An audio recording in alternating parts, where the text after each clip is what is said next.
Quando Donald Trump anuncia as tarifas contra o Brasil, ele dá uma justificativa que não é verdadeira.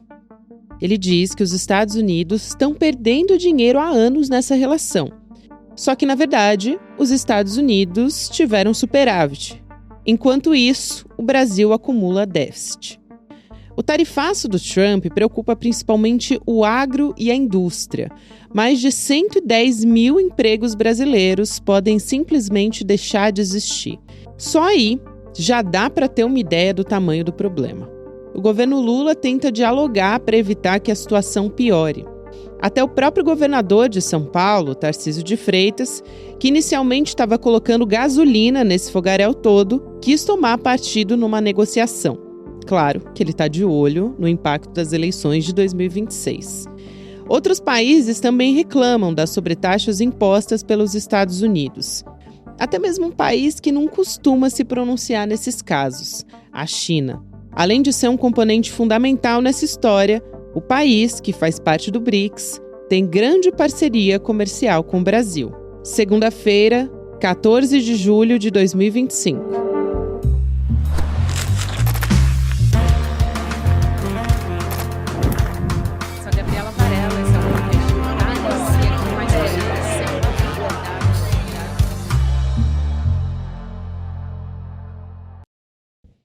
Olá, seja muito bem-vindo, seja muito bem-vinda. Eu sou a Gabriela Varela e esse é o Videocast em Detalhes. E aqui, sempre com um convidado ou uma convidada, a gente analisa uma temática ou uma notícia importante do momento. E eu vou conversar com o professor Leonardo Trevisan a respeito desse assunto.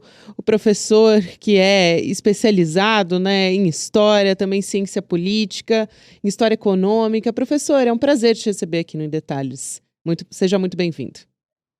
Eu é que agradeço o convite e, como sempre, será uma boa conversa. Muito obrigado por ele.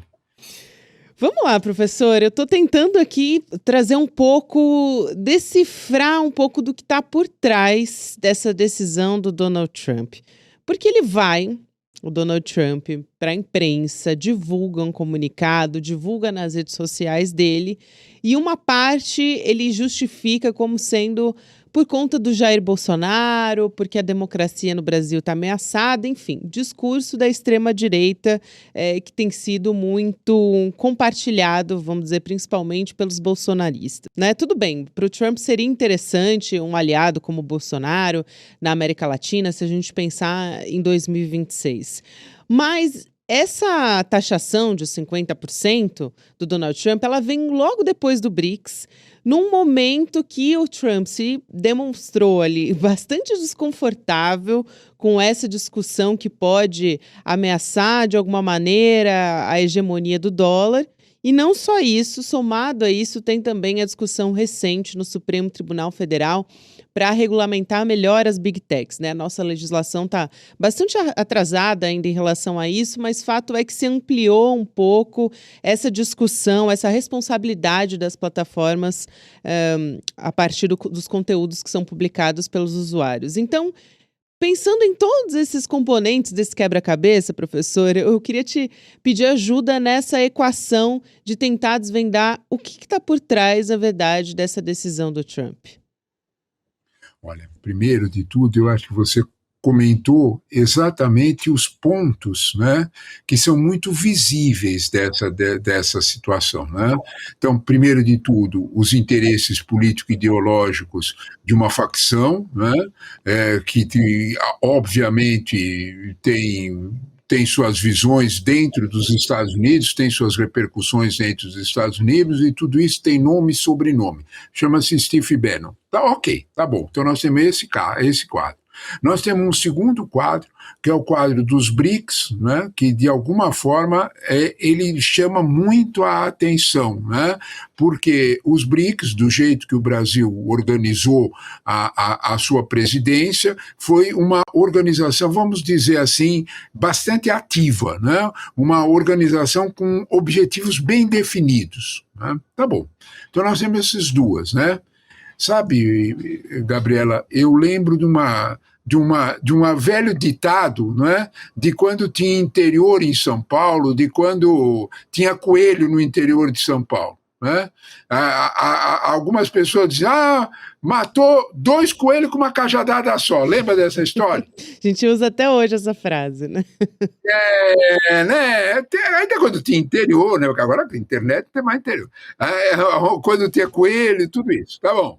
Só que dessa vez aqui não é 2 coelhos, não. Dessa vez foram 3. Né? Os 2 coelhos nós estamos vendo bem, estão bem claros, né? Estão aí, etc. O terceiro coelho, que de alguma forma a gente está vendo, é que ele está percebendo que uma inclinação muito forte, e não é só do Brasil, é da América Latina como um todo, com uma expansão maior, mas com o foco aqui. E ele procurou, né, vamos dizer deste jeito, né, eliminar o problema o quanto antes. O alvo disso tudo é a presença, para não falarmos em hegemonia chinesa na América Latina. O Xi Jinping não precisou vir para a cúpula dos BRICS. Sabe por quê? Porque ele já tinha vindo resolver os problemas principais há menos de 2 meses atrás. E tem uma palavra que está atormentando a vida, né, que assusta muito a todos eles. Né? A palavrinha é mágica, chama Xangai. Xangai é um porto que os chineses colocaram, eu vou falar, parece brincadeira, mais de 3 bilhões de dólares para modernizar o porto. É o porto mais que permite a entrada de superpetroleiros, permite a entrada de navios com containers que nenhum outro lugar na América Latina tem, só nos Estados Unidos. A China permitiu essa abertura. Então ela abriu o porto de Xangai, no Peru, para fazer comércio. Isso quer dizer o seguinte, né? Porque se a gente não olhar para isso, não entende o que quer dizer isso. Ele vai reduzir em até 17 dias, dependendo da época do ano, o percurso dos navios da América Latina até a Ásia. Isso tem impacto nos fretes, isso vai ter impacto direto em tudo, vai permitir um transporte de minério, um transporte de carga agrícola com modernidade impressionante. Aí você mas é lá no Peru. Esse é que é o problema. A China está montando por todos os países da América Latina conexões, principalmente aquilo que no Brasil é chamado da ferrovia bioceânica, que vai ligar Ilhéus, na Bahia, a Goiás. Pior que isso, Gabriela, eles estão montando, os chineses, conforme forem os resultados das próximas eleições, eles estão montando uma possibilidade de furar os Andes com uma ferrovia que eles têm tecnologia para fazer, porque eles já fizeram na China. O que transformaria essa realidade de fazer negócios da América, do Brasil especialmente, com a Ásia de um outro jeito. Se a gente entender que Xangai é só um porto, desculpe, aí é inocência. Xangai é uma presença hegemônica da China. Quem está capitaneando isso, quem está organizando isso, é uma parcela muito eficiente do empresariado brasileiro, com a tutela do Itamaraty em todos os pontos de vista. O alvo é esse. O terceiro coelho dessa cajadada foi exatamente bater na entrada da China, que está usando a América Latina como um modelo. Para a gente ter uma ideia de o quanto os Estados Unidos podem se preocupar com isso, na expansão dos BRICS, para a expansão dos BRICS, nós temos, veja que coisa interessante, para a expansão dos BRICS nós temos Arábia Saudita, nós temos Emirados Árabes Unidos, olha, aliados seculares dos Estados Unidos, que estão indo para os BRICS. Trump queria, de alguma forma, dar um recado forte. Ele aproveitou os 2 primeiros coelhos, mas o coelho grande mesmo que ele queria pegar era esse. Por isso que, de alguma forma, ele é assustador, né? E ele vai a 50%, ele vai nas ameaças, né? Para a gente completar isso, né? Para não falarmos muito. Desde o café da manhã dos americanos, o Brasil está presente. 30% do café que os americanos, mais, quase 30, quase um terço, quase 33%, do café consumido vem daqui. 70% do suco de fruta. E vai adiante. Então, quando você olha para isso, você olha várias intersecções de empresas americanas em cadeias produtivas brasileiras e vice-versa. Quando você olha para esse quadro, por que ele foi tão doido de dizer 50%? O alvo era assustar. O alvo era sentar na mesa e dizer, olha, vocês vão colocar o chinês no lugar dele? O que eu acho? Chegou atrasado. Muito bom. Os negócios mais avançados do que a gente imaginava.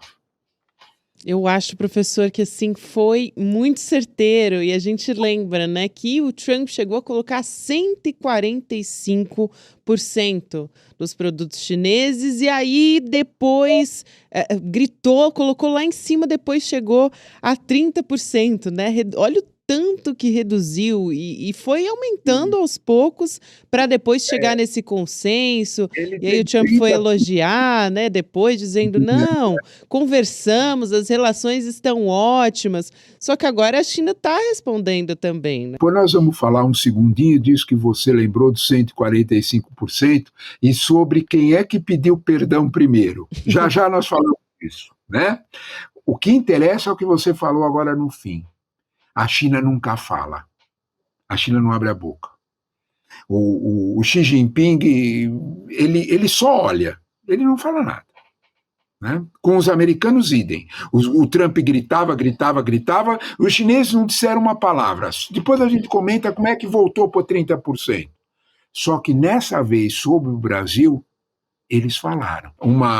A porta-voz do Ministério das Relações Exteriores da China, a Mo Ming, ela avisou que essas tarifas não podem ser feitas da forma que foram feitas. Elas não podem ser intimidação, ela não pode ser interferência em assuntos internos. A China nunca fala. Se a gente olhar com mais cautela, está acontecendo uma reunião da ASEAN, que é aquela Associação do Sudeste Asiático, em que estão presentes nessa reunião tanto Wang Yi, que é o chanceler chinês, como Marco Rubio. Wang Yi fez questão de comunicar que estava avisando Marco Rubio, que é o secretário de Estado americano, de que a China não concordava com essa posição de interferir nos assuntos internos brasileiros. A China já está se mexendo. Quando você comentou, e veja a rapidez, eles nunca falam. Quando você comentou sobre os 145%, a gente tem que observar o que é que fez o Trump ir lá pedir desculpa para os chineses e sentar na mesa, na famoso fim de semana em Genebra, que ele mandou o Scott Bessent. Sabe o que os chineses fizeram? Simples como água. Eles cortaram toda a exportação de metais raros para os Estados Unidos. Quando a gente pega um celular na mão, um iPhone na mão, isso é física, isso não é da nossa área, nós não podemos nos meter na casa dos outros. Não dá para a gente explicar, mas que de alguma forma os metais que estão ali, a imantação que permite toda a rapidez da comunicação, isso depende desses metais raros chineses. Sabe o que aconteceu, Gabriela? Os 6 Big Techs foram no Trump e disseram, nós não conseguimos produzir. Nós não conseguimos produzir iPhone, nós não conseguimos produzir foguete, nós não conseguimos produzir eólica. Sabe por quê? Porque 98% desses metais raros estão diretamente sob controle da China. Quem que foi pedir desculpa? Claro. Os chineses não falaram nada. É igualzinho o porto de Xangai. Eles fizeram o porto. E agora estão fazendo todas as conexões. A COP30 vai inaugurar uma conexão pelo Amazonas, num caminho fantástico, utilizando o Rio Solimões, descendo por hidrovia até Goiás, para usar o porto de Xangai. Já está pronto. Isso vai inaugurar agora em novembro. A bioceânica ela tem 1.500 quilômetros já construídos. O que a China vai dizer é o seguinte: olha, de alguma forma, se nós sentirmos firmeza, nós vamos botar dinheiro aí e furar o Andes. Sabe o que é que assustou? Eu chamo a atenção para uma coisa interessante. Todo mundo chiou, gritou com essa história do Trump, né? Você observou, Gabriela, a cautela que a Federação da Agricultura usou para criticar esse processo? Ela não saiu feito um doido defendendo o Bolsonaro, não. Sabe por quê? Porque a Federação da Agricultura olhou com 2 olhos gordos desse tamanho o mercado asiático que virá. Eles são bolsonaristas? São. Não sei o quê? São. Mas eles pensam no bolso. Claro. Estão olhando a possibilidade do crescimento. Se tem a única coisa que a igrejinha dos economistas concorda, eles brigam para tudo. Uhum. Mas nisso aí eles concordam. O século XXI é um século asiático. O mundo vai crescer na Ásia. O mundo não vai crescer fora de lá. Então, se você faz uma interligação aqui, imagine você soja. Imagine quanto nós podemos crescer. Imagine quanto minério. Imagine quanto você pode vender produto semi-acabado. Açúcar, querida. Então, quando nós olhamos para esse lado, você reparou o silêncio, né? A Federação da Agricultura não saiu feito doida, gritando, olha o que o Lula fez. Não. Devagar. Porque olhou para o passo seguinte. Não há dúvida alguma, Gabriela, que essa gritaria do Trump tem a ver com as mudanças que já aconteceram no mundo. Esse é o ponto.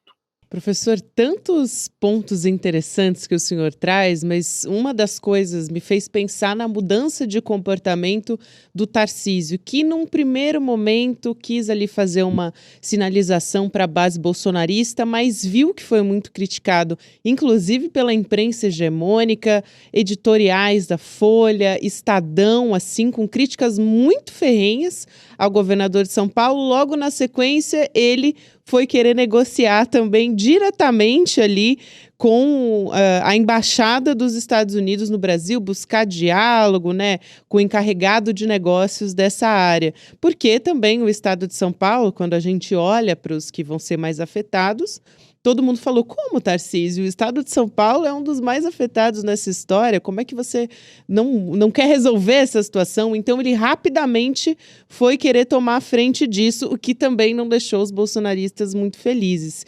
E me lembrou também, eu vi um mapa que eu acho que muitas pessoas não têm a noção, né, professor, do quanto... Parece que o tempo passou, as pessoas não viram, né? Mas aqui no Brasil, a China aparece como o maior comprador aqui em quase todos os estados. Então, a gente está falando das regiões do Centro-Oeste, Norte, Sul, Minas Gerais, outros estados do Sudeste também. São Paulo, tudo bem, é o principal parceiro aqui de São Paulo, por isso essa preocupação do Tarcísio, também Paraná, Espírito Santo. Mas a China, quando você olha para o mapa do Brasil, né, se olhar para os parceiros de exportação de cada estado brasileiro, ele é quase todo vermelho, assim, é bastante impressionante, né? É impressionante, exatamente. Eu quero começar por 2 situações, o que você comentou primeiro, né? As pessoas se arrependem, você, claro. Todo mundo se arrepende, né? Das coisas que faz, né? Eu tenho certeza que o governador de São Paulo, se ele pudesse mexer na maquininha do tempo, ele voltaria na maquininha do tempo e tirava aquele bonezinho do MAGA que ele botou. Apagou Né? até o post, né? O post Pagou foi o post, apagado. a imprensa tem a foto, Isso. né? A internet tem a foto para quem quiser ver. Então, de alguma forma, né, isso não é vantagem. Sabe o que não é vantagem? Eu aprendi isso nos anos 80, lá atrás, né? Essas barbas tão brancas não é de hoje. Então, a gente lembra. O presidente Sarney, numa disputa X qualquer, não interessa a discussão detalhada, fez um alerta ao Senado brasileiro. Respeitem o nacionalismo, não brinquem com isso. Ele tinha toda a razão. As eleições provaram quem tinha razão. Era uma briga sobre privatização. O Sarney defendeu a manutenção das estatais em nome do Brasil. Ganhou a eleição de lavada. Não despreza isso, não. Mesmo em hostes semi-bolsonaristas ou bolsonaristas, a ideia de que quem manda na minha casa sou eu é muito presente. Isso ficou visível. Isso ficou muito notório. Isso independeu, sabe, Gabriela, de quem é um inquilino no Palácio do Planalto. Todo mundo entendeu isso. Os que têm pouco dinheiro no bolso e os que têm muito dinheiro no bolso. Todo mundo entendeu que nas minha casa mando eu. E essa relação é uma relação que no Brasil ela é muito forte, ela é muito presente. É muito difícil você tentar dizer que o brasileiro não tem atitudes nacionalistas. Tem sim. E elas aparecem. Não é só nos editoriais da mídia. Você não lembrou bem, também me chamou a atenção os editoriais. Mas os editoriais, eles refletem uma situação que está muito presente. E o quanto você fala do mapa da China, é o que nós temos que complementar.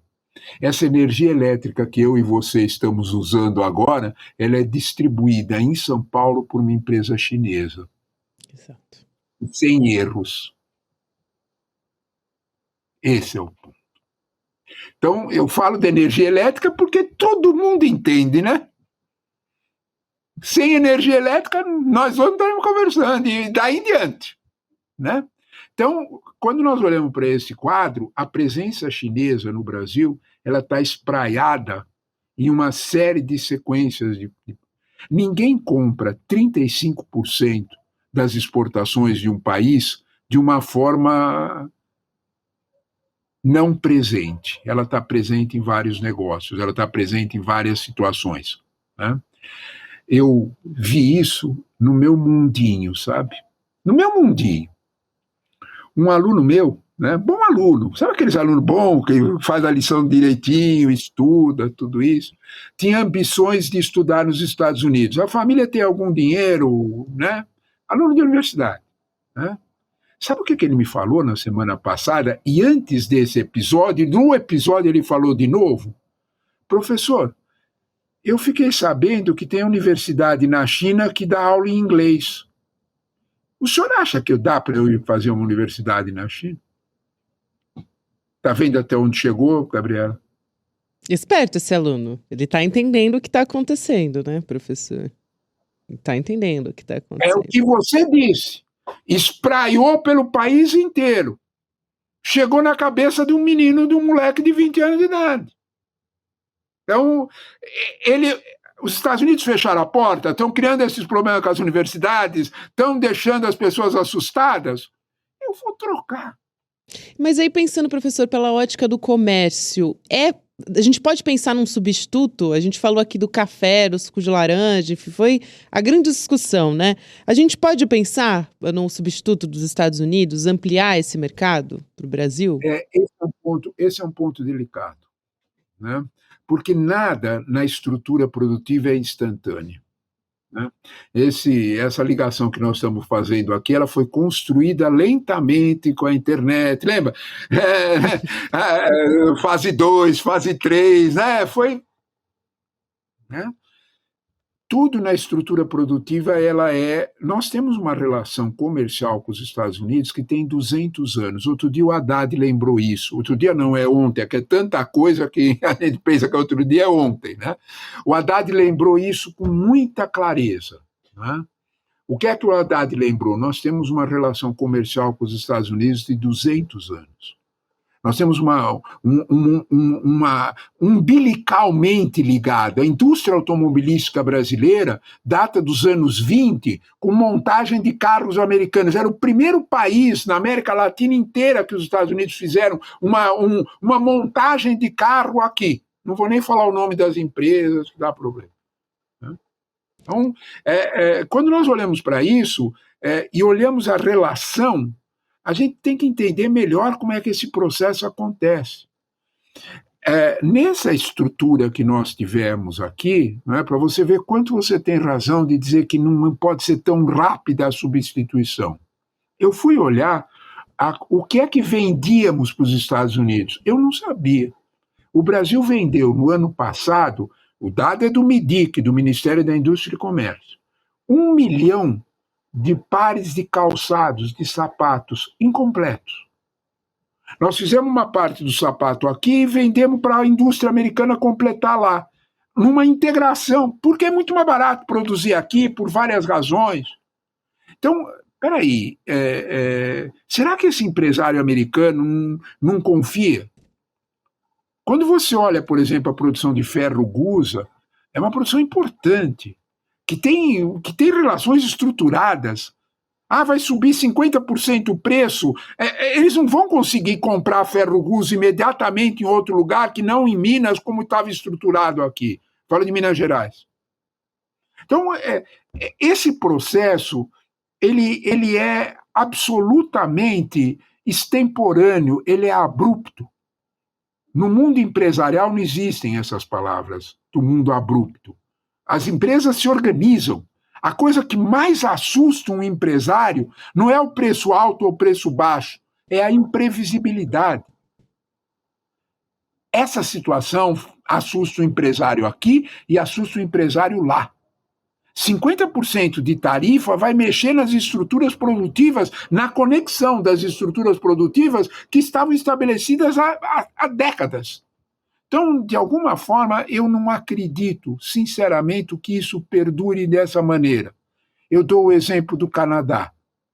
O Trump fez algo semelhante com o Canadá, imaginando cortar petróleo e energia elétrica.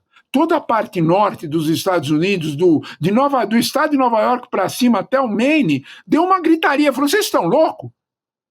Nós não vamos ter energia aqui, a energia que nós temos aqui vem do Canadá. É disso que nós estamos falando.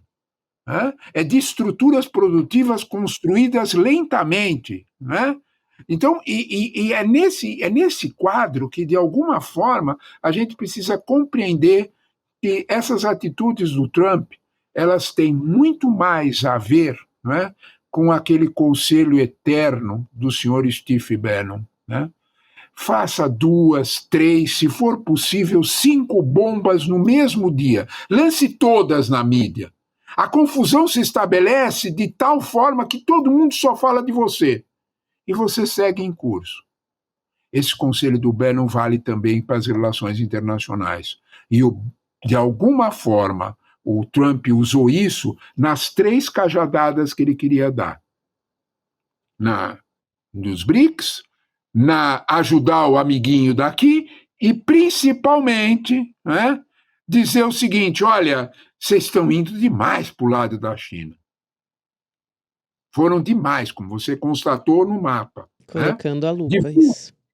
Divulgue, Gabriela, porque é fundamental que a gente perceba essa intersecção, para que a gente, de alguma forma, entenda o que efetivamente está em jogo. Excelente, professor. A gente tem só um minuto final, mas como o senhor citou, por exemplo, o exemplo assim, do Canadá, eu pensei em alguns países que o Trump, no fim das contas, o tiro acabou saindo pela culatra, sabe? A gente teve França, a gente teve México, também quando a gente amplia, a gente olha para a União Europeia também, quer dizer, subiu o tom, talvez uma coisa inédita que a gente esteja vendo nessa diplomacia do caos do Donald Trump, e no fim das contas, ele ajudou a impulsionar adversários políticos dele em outros países. Então, a gente pode ver algo parecido aqui no Brasil, no fim das contas? Esse tiro pode sair pela culatra também?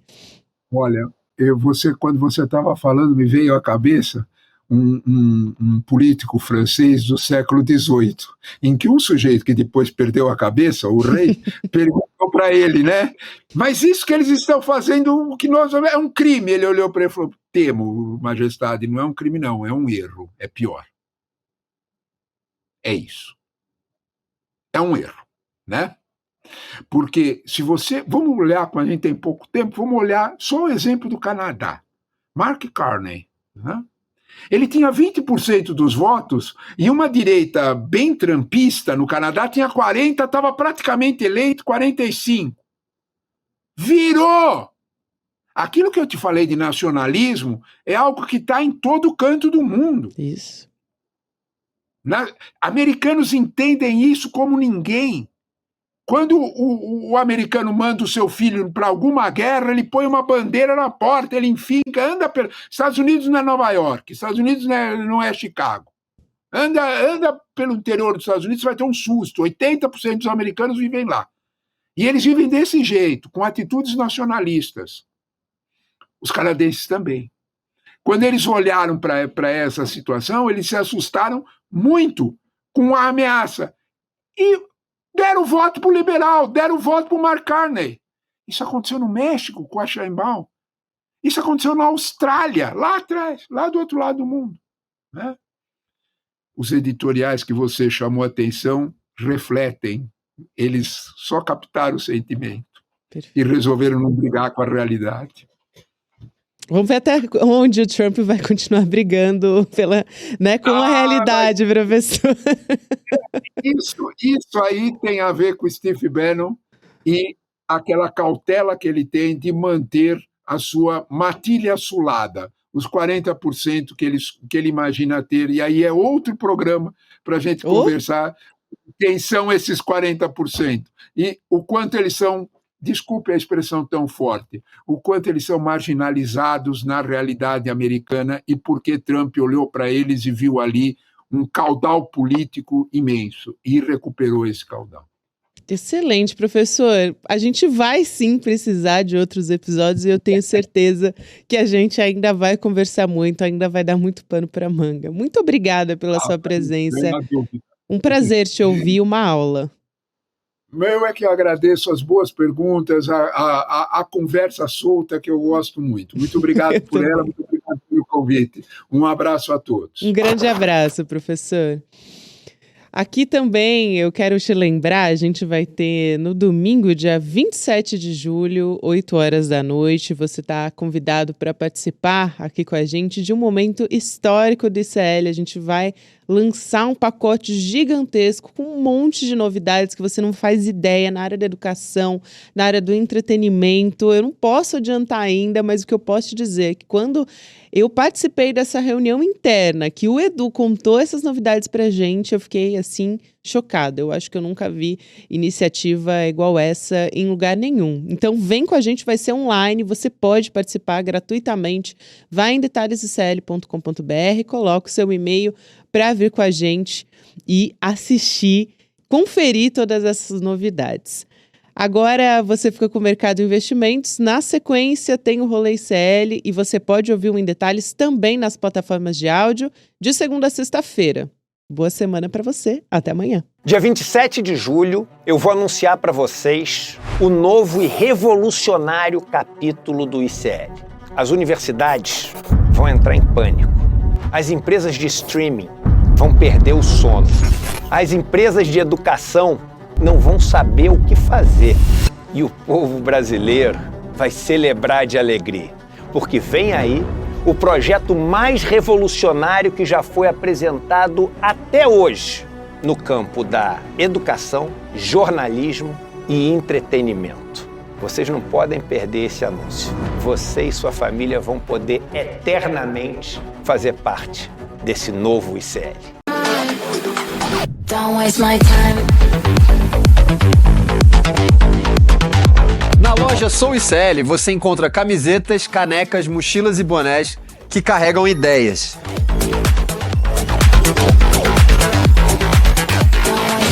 Produtos com propósito para quem acredita em justiça, consciência e transformação. Vista, use, leve a luta com você. Acesse souicl.com.br e escolha o que representa você. ICL, souicl.com.br, tá tudo lá.